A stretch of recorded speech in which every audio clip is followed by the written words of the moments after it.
பாருங்க. இப்போ இது இன்னைக்கு நேற்று அல்ல, இது வந்து 1994-95 ராதா ரவியை எதிர்த்து நாங்கள் எல்லாம் அணி திரண்ட. கமல்ஹாசன் இருக்கார், பக்கத்தில் நான் இருக்கேன், இந்த ராதிகா மேடம் இருக்காங்க, அப்போவே பக்கத்தில் சரத்குமார் 2 பேர் இருக்காங்க. இவங்க இது ராதா ரவியை எதிர்த்து அப்பயே போராடினது தான். அந்த போராட்டம் இன்னும் தொடருங்க தான் காமெடி. தமிழனை சுற்றி எத்தனையோ பிரச்சனை எடுத்துட்டிங்களா, ஜூம் போயிட்டீங்களா? அங்கே நார்த் இந்தியாவில் மாட்டுக்கறி சாப்பிட்றதுக்கு ஆளை கொள்கிறாங்க, இங்கே 1.5 லட்சம் பேர் தமிழனை கொள்கிறான், முல்லைப்பெரியாறு 4 பக்கம் அடி வாங்கிட்டு இருக்கீல. இதெல்லாம் ஒரு விஷயமா நான் வந்து பேசுறது எனக்கே வெக்கமாக இருக்குது.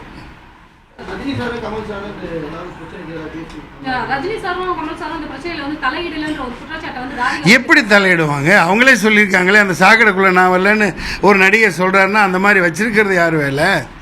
தவறு தானே? எப்பா ஒரு தவறு நடக்குன்னு தெரியுது. உதாரணத்துக்கு சொல்கிறேன், இப்போ அந்த இதுலேயும் அதாவது 11,88,000 ரூபா சேவா வரியை எதிர்த்து போராட்டம் நடத்துனதுக்கு, அது உண்ணாவிரதம் இருந்ததுக்கு செலவு கணக்கு காமிச்சிருக்காங்க. ஒத்த பைசா கூட எந்த நடிகர்களுக்காக செலவு பண்ணலை. ஸோ ஒரு பானை சோத்துக்கு ஒரு சோறு பதம் பத்தாதா? இவங்க நடிகர் சங்கத்தை நடத்துகிற விதம் 12 லட்ச ரூபா செலவு கணக்கு எடுத்திருக்காங்கன்னா இவங்க எப்படி நடத்துவாங்க? செயல்பாடு சரியில்லைன்னு தானே. இப்போ விஷால் எதுக்கு பிளவுபடுத்தணும்? விஷால் தங்கமான பையன், நல்ல நடிகர், இன்றைக்கி பிஸியாக இருந்துகிட்ருக்கவர். கார்த்தியும் வருஷத்தில் 30 நாள் பிஸியாக இருக்கிறவர். அவங்களுக்கு ஒன்றும் பிளவுபடுத்தி அவங்களுக்கு ஒன்றும் ஆக போகிறதில்ல. நலிந்த கலைஞர்கள், நாடக கலைஞர்கள், அனைத்து முன்னணியில் பின்னணியில் கண்டுக்கப்படாமல் இருக்க அனைத்து கலைஞர்களையும் ஒன்று திரட்டி அந்த இடத்துல அந்த அருமையான ஒரு கட்டடங்கள்லாம் கட்டி இவங்க பயன்படுற மாதிரி செய்கிறது தான் இவர்கள் நோக்கம். அதை லட்சியமாக வச்சு போகிறாங்க. அதில் என்ன தப்பு இருக்க முடியும்? எங்கேருந்து ஒத்துமை இல்லாத வந்துச்சு? தேர்தல்னா போட்டி இருக்க செய்யும். அதை உண்டாக்குனது இவங்க. பதவி விட்டும் விலக மாட்டேன், தப்பும் பண்ண. சொல்லுங்க, கேளுங்க. தேர்தல் வாக்குறுதி வந்து இவங்க கொடுத்துருந்தாங்க இல்லையா, வாக்குறுதி வந்து வெளியிட்டு இருந்தாங்க. ஒரு கேலி குத்தான ஒரு விஷயம், அது காமெடியா இருக்குன்ட்டு யார் வெளியிட்டது? இவங்க விஷால் தலைமையிலான அணியினர் வந்துட்டு ஒரு 40 கோரிக்கைகள், அதான் வாக்குறுதிகள். ஆமா ஆமா ஆமா ஆமா வந்து பாத்தீங்கன்னா வந்து கேலி காமெடியா இருக்கு அப்படின்னு சொல்லியிருக்காங்க. ஆமாம், அது வந்து ரொம்ப அவங்க சொல்கிறது தான் காமெடியாக இருக்குது. அவர் செஞ்சுட்டு வர்றாரு. மதுரையிலாம் நாடக கலைஞர்களுக்கு கட்டடம் கட்டி தந்துட்டுருக்காரு. ஊருக்கு போய் செய்கிறாங்க. நல்ல விஷயம், பாராட்டப்பட வேண்டிய விஷயம். நல்லவங்க வரக்கூடாதுன்னு சொல்கிறது தான் வேதனையாக இருக்குது.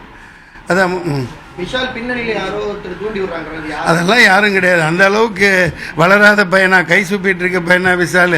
ஏப்பா, அவர் ஆம்பளைன்னு நிரூபிச்சிருக்காரு, அவர் பாயம் புள்ளின்னு நிரூபிச்சிருக்காரு. நான் பாராட்டுறதுக்காக சொல்லலை. அவருக்கு இது அதாவது ஒரு இடத்துல மற்ற நடிகர் இருந்தால் வேணான்னு ஓடி போயிருப்பாங்க.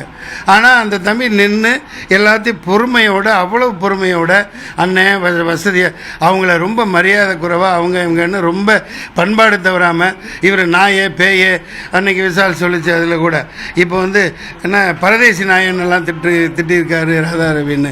அவ்வளோ திட்டுக்களை வாங்கிட்டு அவர் வேலை செய்கிறாருன்னா அவர் ஒரு நல்ல நோக்கத்தில் தானே இருக்காங்க. விஷால் சாருக்கும் சரத்குமாருக்கும் தனிப்பட்ட முறையில் வந்து ஒரு பகை இருக்கு. அதை வந்து சங்கத்தில் வந்து இவங்க காட்டி பிளவுபடுத்த நினைக்கிறாங்க அப்படின்னு சொல்லிட்டு நேற்று ஒருமையில தகாத வார்த்தையில. இதை பற்றி நீங்க என்ன? யார் பேசுனா? சிம்பு. அதான் குழந்தை மாதிரி, அதுக்கு ஒன்றும் தெரியாமல் பேசியிருக்கலாம். அவர் குழந்தையிலேருந்து நான் எடுத்து டிஆர் வீட்டில் நான் விளையாண்டுருக்கேன். டி ராஜேந்தர் அவர்களுக்கு இருக்கிற மெச்சூரிட்டி அந்த தம்பிக்கு இருக்காது. அதனால் அதை தெரியாமல் பேசியிருக்கார். அதெல்லாம் பெருசுப்படுத்தக்கூடாது. அது நாளைக்கு சேர்ந்துருவாங்க. யாரோ பேச வச்சுருக்காங்க. அதெல்லாம் தனிப்பட்ட இதெல்லாம் பேசக்கூடாது. என்னையும் இப்போ ஆதரவு கொடுக்கறனால எம்எல்ஏ கம்ப்ளைண்ட் பண்ணி ஏதோ கமிஷன் ஆஃபீஸில் கம்ப்ளைண்ட் கொடுக்க வைக்கிறாங்க. அதெல்லாம் எனக்கு சுச்சிப்பி. நான்லாம் தூக்கி தட்டி பார்த்துட்டு போயிடுவேன். நியாயமா? நான் துரோகம் யாருக்கும் பண்ணலை. பண்ணியிருந்தால் நேராக கோர்ட்டுக்கு வரட்டும்னு நான் பார்த்துக்குவேன். என் படத்தை வெளியிடாமல் இருக்கிறதுக்கு சில இது பண்ணிட்டு தான் இருக்கிறாங்க. அப்போ அதை கொண்டு பார்ப்போம். நம்ம செய்திகள் வரவிடாமல் அவர் சார்ந்த பத்திரிகையில் ஏகப்பட்ட தடை போடுறாங்க. அது அவங்களே சொன்னாங்க. அதே மாரி என் படம் வரும். சொல்லுங்கள்.